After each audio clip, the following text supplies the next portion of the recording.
Hey guys, it's Mr. Campbell. It is good to see you. Well, actually, I can't see you at all, but you can see me. So it's good for you to see me, and I wish I could see you guys right now. I miss you guys, and I'm excited for this weekend. I'm up here in DC now. My wife and I live up here, and we're enjoying it. Things are good. I thought before I got going, because I just wanted to kind of give you guys an opening talk to kind of get you fired up and get you focused. I thought I'd take a second to kind of show you around DC. So if you guys hang with me for a second, I'm gonna just kind of do a quick walk around. It might take a few minutes, but show you some of the key sites of DC. So hang in there. Okay, hold on one second. Let me go ahead. Here I am at the White House, as you can see. You can also see right through my body, apparently. What's up, Obama? Hey, all right. And let's move on to the next place. All right, now here's the Capitol Dome. Sorry, the black hole just opened. Our house, we live on Capitol Hill. It's just over the other side of the Capitol, kind of in that black hole area. Yeah, we live in a black hole. Oh, there it goes, and it's closed. It's the Supreme Court building, the judicial branch, kind of hard to see right behind there. It's where the Supreme Court meets, all 9 justices. So there you go. All right, so I hope you enjoyed that. And now I just want to talk to you for a few minutes. And the first thing I'm going to ask you to do is just kind of stop for a second and take a deep breath. And you know, for a second, I actually just think about all the things that are going on.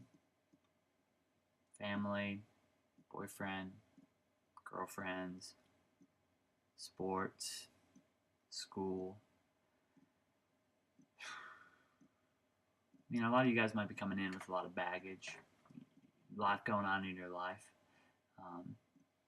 And I'm going to ask you, not going to be easy, but I'm going to ask you, if you can, to just try, just for 2 days, for the next less than 48 hours, really 36 hours or so,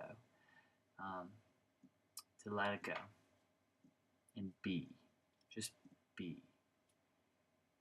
Be where the leaders ask you to be. Be in the mind state of wanting to learn. Just be. Let go of that stuff. It's going to be there. It's going to be there when it gets back, when you get back. But let it go for a little while. So, a lot of you are probably asking the question, you know, why am I here? And there's really 2 reasons to why you're here, why you're sitting right there, right now. And the first answer is you are a leader.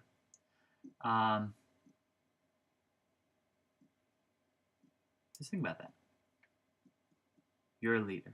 Some of you don't believe that, but you are. You are. You wouldn't have been nominated.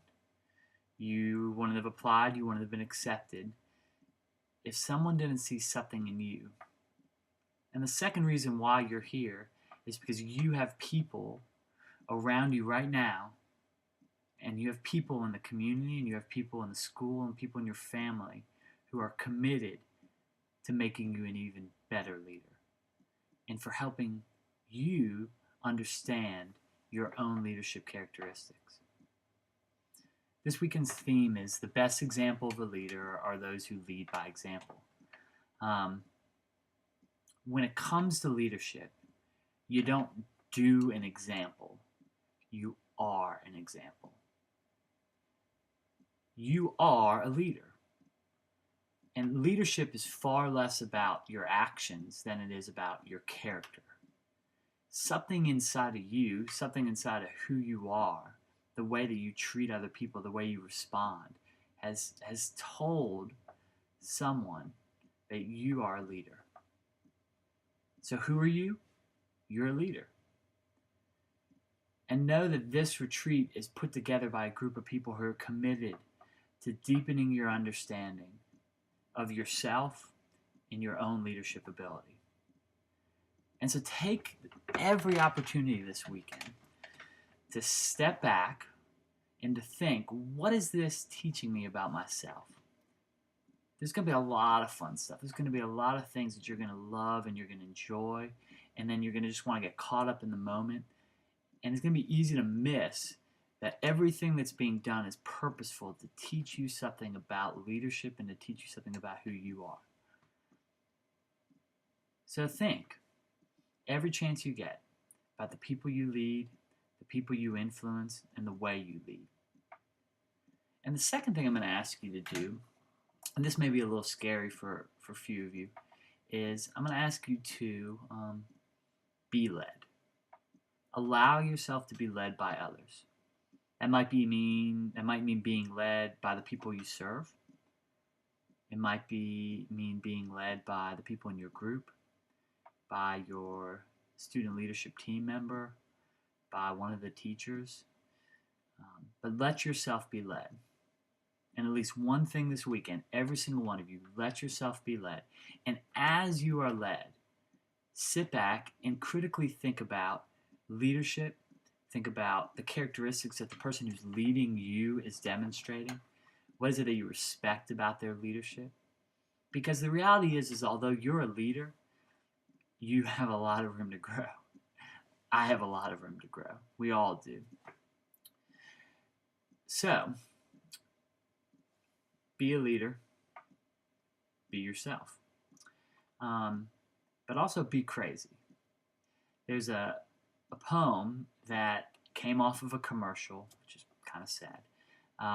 But it's a commercial from Apple Computer in 1997. And it was this ad campaign that they called Think Different. And there's this poem they had on the commercials, and they showed pictures of people who had really done extraordinary things in their life. And there was a poem that went with it. And so I'm going to leave you guys, I'm going to read this poem, and I'm going to leave you with kind of a final thought. Okay, so, all right, disappeared there for a second. But here's the poem. It's called To the Crazy Ones. Here's to the crazy ones, the misfits, the rebels, the troublemakers, the round pegs in a square hole, the ones who see things differently. They're not fond of rules, and they have no respect for the status quo. You can praise them, disagree with them, quote them, disbelieve them, glorify or vilify them. About the only thing you can't do is ignore them, because they change things. They invent, they imagine, they heal, they explore, they create, they inspire, they push the human race forward. Maybe they have to be crazy. How else can you stare at an empty canvas and see a work of art? Or sit in a silent room and hear a song that's never been written? Or gaze at a red planet and see a laboratory on wheels? While some see them as the crazy ones, we see genius. Because the people who are crazy enough to think they can change the world are the ones who do. So what about you? Are you crazy enough? You're obviously crazy enough to come to a retreat in December on SEC Championship football weekend that you knew little to nothing about. But are you crazy enough to change the world? Or at least to start by changing the world around you? What's going to be your legacy? What's going to be your legacy in life? What's going to be your legacy at Hewitt? What about in Trustville? What will people say? Well, I want to encourage you guys to be crazy. Be extraordinary. Be yourself. Be a leader. And this weekend, just be. Miss you. God bless you, Hewitt. And I'm done.